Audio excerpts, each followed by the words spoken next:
রাদিয়াল্লাহু তাআলা আনহু বলেন, রাসূল সাল্লাল্লাহু আলাইহি ওয়াসাল্লাম বলেছেন, লা ইয়াদখুলুল জান্নাতা মান কানা ফি কলবিহি কিবরুন মিসকালা যাররাতিন। রাসূল সাল্লাল্লাহু আলাইহি সাল্লাম বলেন, ওই ব্যক্তি জান্নাতে যাবে না যার অন্তরে সরিষা সমপরিমাণ অহংকার রয়েছে। রাসূল সাল্লাল্লাহু আলাইহি সাল্লাম বলেন, ওই ব্যক্তি জান্নাতে যাবে না। অফিরায়াতিন, অন্য এক বর্ণনায় তিনি বলেন, লা ইয়াদখুলুল জান্নাতা আহাদুন ফি কলবিহি মিসকালা হাববাতিন মিন খারদালিন মিন কিবর, যার অন্তরে সরিষা সমপরিমাণ সামান্যতম অহংকার রয়েছে, সে জান্নাতে যাবে না। পরের বাক্যে তিনি বললেন, এইটা যেমন কঠিন পরেরটা তেমন সহজ। এই বাক্য যেমন কঠিন পরের বাক্য তেমন সহজ। আগের বাক্য দ্বারা মনে হচ্ছে পৃথিবীর কেউ জান্নাতে যাবে না। কার অন্তরে সরিষার সমপরিমাণ অহংকার নেই এমন মানুষ খুঁজে পাওয়া কঠিন। কোনো সময় তার হয়েই যায়। তাই রাসূল সাল্লাল্লাহু আলাইহি সাল্লাম পরের বাক্যে বলেন, লা ইয়াদখুলুন নার মান কানা ফি কলবিহি মিসকালা হাববাতিন মিন ঈমান, যার অন্তরে সরিষা সমপরিমাণ ঈমান রয়েছে ও জাহান্নামে যাবে না। যার অন্তরে সরিষা সমপরিমাণ ঈমান রয়েছে সে জাহান্নামে যাবে না। যার অন্তরে সরিষা সমপরিমাণ ঈমান রয়েছে সে জাহান্নামে যাবে না। ওইটা যেমন কঠিন এইটা তেমন সহজ। সম্মানিত মসজিদের মুসল্লি, এইটা আবার বাংলাদেশ, ভারত, বাংলাদেশ, পাকিস্তানের মানুষের জন্মই হচ্ছে শিরকের উপরে। জন্ম থেকে নিয়ে মরা পর্যন্ত দিন রাত শিরক করে, শিরক করেই মরে। যত কর্মে আপনি জড়িত প্রায় কর্মই শিরক। আপনার বাপ মা জন্ম দিবস পালন করছে, এটাও শিরক। তাহলে আপনার জন্মই শিরক। শিরক করলে ঈমান থাকে না।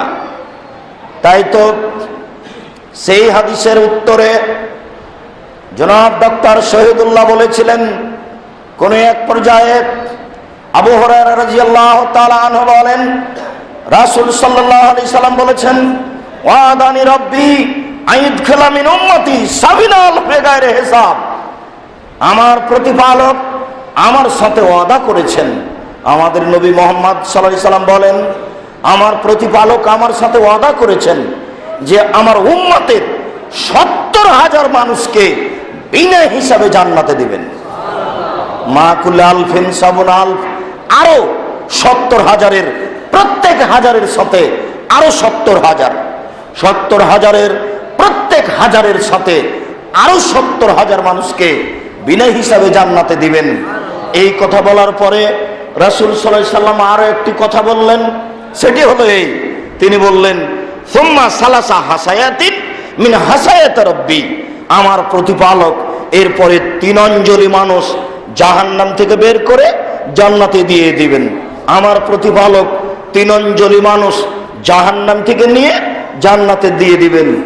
তখন ডক্টর শহীদুল্লাহ মাওলানা আব্দুল্লাহিল কাফি আল কুরাইশি রাহিমাহুল্লাহকে বলেছিলেন, জনাব আল্লাহর হাত কি ছোট? জাহান্নামের চেয়ে তো আল্লাহর হাত বড়। এ কথাই সত্য। জাহান্নাম যত বড় আল্লাহর হাত তার চেয়ে অনেক অনেক অনেক বড়। জাহান্নামে কেউ থাকবে না, এমনকি ফেরাউনও চলে আসবে হাতে।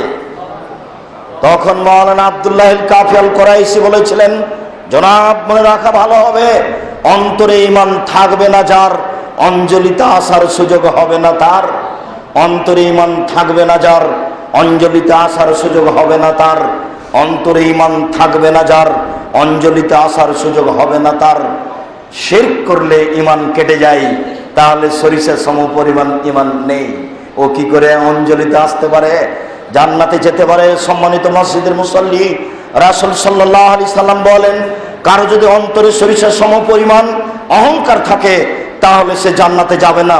তিনি পরের বাক্যে বললেন, কারো অন্তরে যদি সরিষা সমপরিমাণ ঈমান থাকে তাহলে সে জাহান্নামে যাবে না, জান্নাতে যাবেই।